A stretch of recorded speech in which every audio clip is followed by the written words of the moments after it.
Hello friends, welcome to GK and GS topper YouTube channel के ऊपर। So friends, आज के इस क्लास में हम कवर करने वाले हैं एसएससी जीडी 2023-24 का 16वां क्लास का 28 इम्पोर्टेंट प्रश्न है।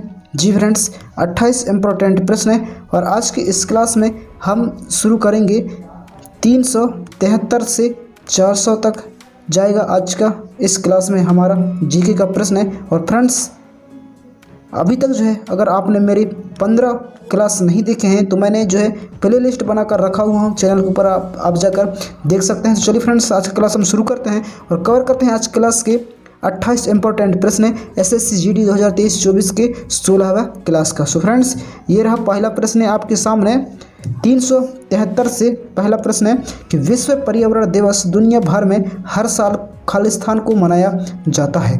विश्व पर्यावरण दिवस दुनिया भर में हर साल खालिस्तान को मनाया जाता है। तो कब मनाया जाता है ये तो आप लोगों को पता ही है कि कब मनाया जाता है। और मैं जितने भी क्वेश्चन लेकर आया हूँ, अगर उनका आंसर आप लोगों को पता हो तो प्लीज़ नीचे कमेंट कर जरूर बताएं। सो फ्रेंड्स, इसका सही जवाब हो जाएगा 5 जून को। कब मनाया जाता है? 5 जून को। तो जून 5 को मनाया जाता है। कब मनाया जाता है? 5 जून को। तो ऑप्शन नंबर बी इसका सही जवाब हो जाएगा। ऑप्शन नंबर बी इसका सही जवाब हो जाएगा। अगला प्रश्न है FICCI का फुल फॉर्म क्या है? FICC का फुल फॉर्म क्या है? तो क्या है इसका फुल फॉर्म? तो इसका फुल फॉर्म है federation of Indian chambers of commerce and industries. तो ऑप्शन नंबर बी इसका सही जवाब हो जाएगा। ऑप्शन नंबर बी इसका सही जवाब हो जाएगा। अगला प्रश्न है इस जगह को दक्षिण भारत का मैनचेस्टर भी कहा जाता है। तो दिए गए विकल्पों में से इसे पहचानिए। तो 4 ऑप्शन है आपके सामने, तो वह कौन सा होगा जो दक्षिण भारत का मैनचेस्टर कहा जाता है? तो वो किसको कहा जाता है? वो कहा जाता है किसको? कोयम्बटूर को। किसको कहा जाता है? कोयम्बटूर को। तो ऑप्शन नंबर बी इसका सही जवाब हो जाएगा। ऑप्शन नंबर बी इसका सही जवाब हो जाएगा। अगला प्रश्न है विश्व की जनसंख्या का लगभग कितना भाग भारत में निवास करता है? विश्व की जनसंख्या का लगभग कितना भाग भारत में निवास करता है? तो कितना भाग विश्व का भारत में निवास करता है? तो ये करता है कितना? 1/6 भाग। कितना? 1/6 भाग जो है ये भारत में निवास करता है विश्व का। तो ऑप्शन नंबर डी इसका सही जवाब हो जाएगा। ऑप्शन नंबर डी इसका सही जवाब हो जाएगा। अगला प्रश्न है डेसिबल किसकी इकाई है? डेसिबल किसकी इकाई है? तो किसकी इकाई है डेसिबल? तो यह है किसकी इकाई है? ये ध्वनि की इकाई है। किसकी इकाई है? ध्वनि की इकाई है डेसिबल। तो ऑप्शन नंबर सी इसका सही जवाब हो जाएगा। ऑप्शन नंबर सी इसका सही जवाब हो जाएगा। अगला प्रश्न है निम्नलिखित में से कौन सी ट्रेन भारत की पहली प्रमाणित ISO 9001 ट्रेन है? 9001 ट्रेन है। तो कौन है वो ट्रेन? तो वो ट्रेन है कौन? भोपाल एक्सप्रेस। कौन है? भोपाल एक्सप्रेस। तो ऑप्शन नंबर सी इसका सही जवाब हो जाएगा। ऑप्शन नंबर सी इसका सही जवाब हो जाएगा। अगला प्रश्न है केंद्रीय चमड़ा अनुसंधान संस्थान CLRI कहाँ पर आधारित है? केंद्रीय चमड़ा अनुसंधान संस्था CLRI कहाँ आधारित है? तो कहाँ आधारित है ये? तो यह कहाँ पर है? चेन्नई में। कहाँ पर है? चेन्नई में। तो ऑप्शन नंबर बी इसका सही जवाब हो जाएगा। ऑप्शन नंबर बी इसका सही जवाब हो जाएगा। अगला प्रश्न है 1 दिसंबर को दुनिया भर में खालिस्तान के रूप में मनाया जाता है। 1 दिसंबर को दुनिया भर में खालिस्तान के रूप में मनाया जाता है। तो किस रूप में मनाया जाता है दुनिया भर में 1 दिसंबर को? तो वो मनाया जाता है विश्व एड्स दिवस के रूप में। किसके रूप में? विश्व एड्स दिवस के रूप में। तो ऑप्शन नंबर बी इसका सही जवाब हो जाएगा। ऑप्शन नंबर बी इसका सही जवाब हो जाएगा। अगला प्रश्न है the algebra of infinite justice नामक पुस्तक किसने लिखी है? The algebra of infinite justice नामक पुस्तक किसने लिखी है? तो किसने लिखी है यह पुस्तक? तो ये लिखी है कौन? अरुंधति रॉय। कौन लिखी है?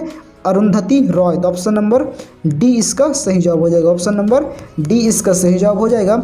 अगला प्रश्न है मानस बाघ अभ्यारण्य कहाँ है? मानस बाघ अभ्यारण्य कहाँ है? तो कहाँ है मानस बाघ अभ्यारण्य? तो ये कहाँ पर है? असम में। कहाँ पर? असम में। तो ऑप्शन नंबर बी इसका सही जवाब हो जाएगा। ऑप्शन नंबर बी इसका सही जवाब हो जाएगा। अगला प्रश्न है राज्यपाल की नियुक्ति किसके द्वारा की जाती है? राज्यपाल की नियुक्ति किसके द्वारा की जाती है? तो किसके द्वारा की जाती है राज्यपाल की नियुक्ति? तो ये होती है राष्ट्रपति के द्वारा। किसके द्वारा? राष्ट्रपति के द्वारा की जाती है। तो ऑप्शन नंबर बी इसका सही जवाब हो जाएगा। ऑप्शन नंबर बी इसका सही जवाब हो जाएगा। अगला प्रश्न है अलग का पता लगाएं। अलग का पता लगाएं तो इनमें से जो है कौन अलग है? तीन तो वो एक जैसे होंगे, लेकिन जो चौथा है वो अलग है, तो वो अलग कौन है इसके बारे में पता लगाएं। तो यहाँ पर 4 ऑप्शन हैं। A Ramaswamy, B Pankaj Advani, C P Harikrishna और डी एस गंगुली। तो कौन है इनमें से अलग? तो ये है कौन? पंकज अडवाणी। तो ऑप्शन नंबर बी इसका सही जवाब हो जाएगा। ऑप्शन नंबर बी इसका सही जवाब हो जाएगा। अगला प्रश्न है माई पैसेज फ्रॉम इंडिया किसके द्वारा लिखी गई पुस्तक है? माई पैसेज फ्रॉम इंडिया किसके द्वारा लिखी गई पुस्तक है? तो किसके द्वारा लिखी गई पुस्तक है यह? तो यह है किसके द्वारा? ये इस्माइल मार्चेट के द्वारा। किसके द्वारा? इस्माइल मार्चेट के द्वारा। तो ऑप्शन नंबर बी इसका सही जवाब हो जाएगा। ऑप्शन नंबर बी इसका सही जवाब हो जाएगा। अगला प्रश्न है कूली किसकी प्रसिद्ध कृति है? कूली किसकी प्रसिद्ध कृति है? तो किसकी प्रसिद्ध कृति है कूली? तो ये है किसकी? मुल्कराज आनंद का। किसका? मुल्कराज आनंद का जो है ये प्रसिद्ध कृति है। तो ऑप्शन नंबर सी इसका सही जवाब हो जाएगा। ऑप्शन नंबर सी इसका सही जवाब हो जाएगा। अगला प्रश्न है इस व्यक्तित्व को ईमेल के आविष्कार का श्रेय दिया जाता है, क्या आप उसे दिए गए में से पहचान सकते हैं? पहचान सकते हैं। तो 4 ऑप्शन आपके सामने दिए गए हैं। जो किस व्यक्ति को ईमेल के आविष्कार का श्रेय दिया जाता है? तो ये किसको दिया जाता है? ये दिया जाता है रे टॉम लिंस को। किसको? रे टॉम लिंस को। तो ऑप्शन नंबर सी इसका सही जवाब हो जाएगा। ऑप्शन नंबर सी इसका सही जवाब हो जाएगा। अगला प्रश्न है दूसरा गोलमेज सम्मेलन कब हुआ था? दूसरा गोलमेज सम्मेलन कब हुआ था? तो कब हुआ था दूसरा गोलमेज सम्मेलन? तो ये हुआ था 1931 में। कब हुआ था? 1931 में। तो ऑप्शन नंबर डी इसका सही जवाब हो जाएगा। ऑप्शन नंबर डी इसका सही जवाब हो जाएगा। अगला प्रश्न है असेंट निम्नलिखित में से किस देश की घरेलू एयरलाइन का नाम है? असेंट निम्नलिखित में से किस देश की घरेलू एयरलाइन का नाम है? तो कहाँ के देश की घरेलू एयरलाइन का नाम है असेंट? तो ये है किसके? ऑस्ट्रेलिया के। किसके? ऑस्ट्रेलिया के। तो ऑप्शन नंबर डी इसका सही जवाब हो जाएगा। ऑप्शन नंबर डी इसका सही जवाब हो जाएगा। अगला प्रश्न है धातु को रासायनिक रूप से धातु और अधातु दोनों के रूप में व्यवहार करती है कहलाती है। तो क्या कहलाती है? जो मतलब धातु जो रासायनिक रूप में धातु और अधातु दोनों के रूप में व्यवहार करती है कहलाती है। तो क्या कहलाती है ये? तो ये कहलाती है मेटलॉइड। क्या कहलाती है? मेटलॉइड्स। क्या कहलाता है? मेटलॉइड्स। तो ऑप्शन नंबर बी इसका सही जवाब हो जाएगा। ऑप्शन नंबर बी इसका सही जवाब हो जाएगा। अगला प्रश्न है संविधान के निम्नलिखित में से कौन सा लेख वित्तीय आपातकाल से संबंधित है? संविधान के निम्नलिखित में से कौन सा लेख वित्तीय आपातकाल से संबंधित है? तो कौन सा लेख वित्तीय आपातकाल से संबंधित है? तो वो है कौन? अनुच्छेद 360। कौन है? अनुच्छेद 360 जो है ये वित्तीय आपातकाल से संबंधित है। तो ऑप्शन नंबर सी इसका सही जवाब हो जाएगा। ऑप्शन नंबर सी इसका सही जवाब हो जाएगा। अगला प्रश्न है सबसे बड़ी नदी खालिस्तान है। सबसे बड़ी नदी खालिस्तान है जो पानी के बहाव और मात्रा के संदर्भ में है। तो कौन है सबसे बड़ी नदी? तो वो है अमेजन नदी। कौन है? अमेजन नदी। तो ऑप्शन नंबर सी इसका सही जवाब हो जाएगा। ऑप्शन नंबर सी इसका सही जवाब हो जाएगा। अगला प्रश्न है अंग महाजनपद की राजधानी कहाँ थी? अंग महाजनपद की राजधानी कहाँ थी? तो कहाँ थी अंग महाजनपद की राजधानी? तो ये थे कहाँ पर? चंपा में। कहाँ पर? चंपा में। तो ऑप्शन नंबर डी इसका सही जवाब हो जाएगा। ऑप्शन नंबर डी इसका सही जवाब हो जाएगा।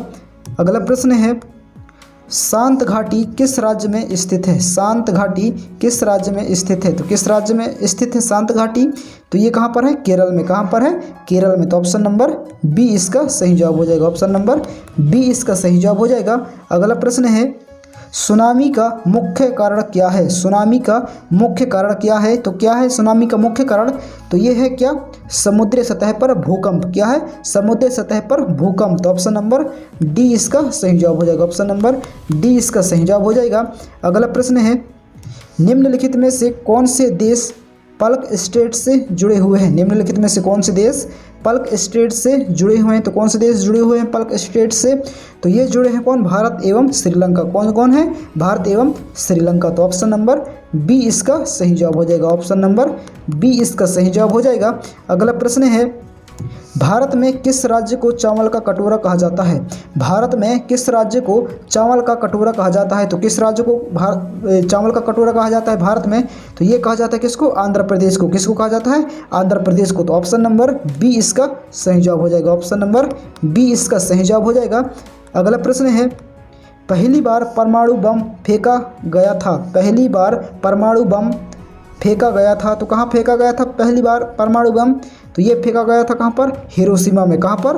हिरोशिमा में। तो ऑप्शन नंबर डी इसका सही जवाब हो जाएगा। ऑप्शन नंबर डी इसका सही जवाब हो जाएगा।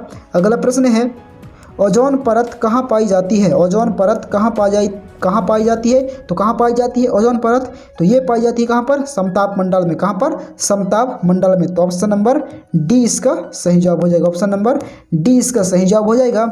अगला प्रश्न है, आज के क्लास का अंतिम प्रश्न है और ये जो है 400 हमारा जीके का प्रश्न है, कंप्लीट हुए यहाँ पर एसएससी जीडी 2023-24 की इस 16वां क्लास में। तो महात्मा गांधी का राजनीतिक गुरु कौन था? महात्मा गांधी का राजनीतिक गुरु कौन था? तो कौन था महात्मा गांधी का राजनीतिक गुरु? तो वो कौन था? गोपाल कृष्ण गोखले। कौन था?